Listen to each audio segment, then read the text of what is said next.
Прославата на Бадник во Тетовско и оваа година, како што налага традицијата, започна во манастирскиот комплекс Свети Ѓоргија во Мала Речица. Со светија бадникарските гранчиња се изврши мал водосвет, не изостана пусната трпез и топлата ракија. Повозрасните жители се радуваа што традицијата на празнување која започнала во Мала Речица, а се пренела и во останатите цркви и манастири во Тетово и околината се возобновува по пожарувањето на овој манастирски комплекс во 2001 година. Овдека прво се почнало, после во Лешок и другите цркви тргнале и натаму.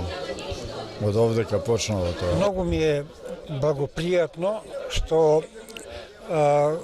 се ствара една убава атмосфера да народот се повеќе приоѓа на кај црквата. Многу е тоа фино, не само тука, него и на сите простори широм Сањанските територии. Како го паметите порано чувствувањето тука? Вака, јас сум бил 2-3 пати кум во оваа црква, еднаш во организација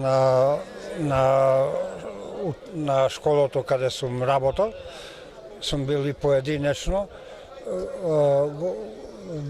Мене ми се мислим дека стварно се збогатува чествувањето. Овој ден постојано сум присутен во Тетово заради тоа што потекнувам од тука, како дете сум ги поминал најубавите години овде. Меѓутоа и после тоа останаа долгите пријателства, така да овој момент не го пропуштам да бидам присутен тука и сум пресреќен во овој прекрасно изграден објект.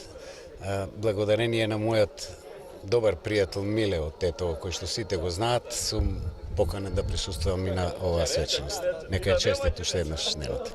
Малку е поразлично празнувањето, да речем, од Скопје во Тетово. Е поразлично и ме изненади огромната присуство на луѓето и дека ги знаат нашите верски обичаи и ги почитуваат многу. Манастирскиот комплекс пред 8 години започна да се обновува. Целосно изградена црквата, конаците и неколку пропратни објекти. Минатата година ова духовно светилиште беше осветено. Како што гледате, секоја година традицијата кај нас во Мала Речица манастирскиот комплекс секоја година продолжува. И како моје размислување имаме што повеќе и повеќе народ. И мене ми ги исполнува на големата желба што го оживеавме манастирот Свети Ѓорѓе Победоносец во Речица. Кои се другите планови на манастирот? Другите планови за оваа година се да направиме декабинерија и сакаме целокупниот комплекс да го оградиме со бетонски ѕидови.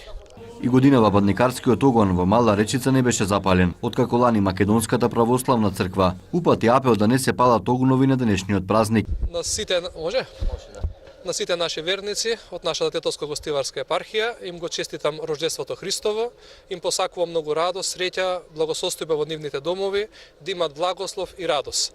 Господ Бог да ја благослови, се гледаме што порадосни, повесели во нашите храмови за многу години. Вечерва се пали бадникарскиот огон во сите тетовски мала, а на полнок започнува традиционалниот бадникарски маскенбал.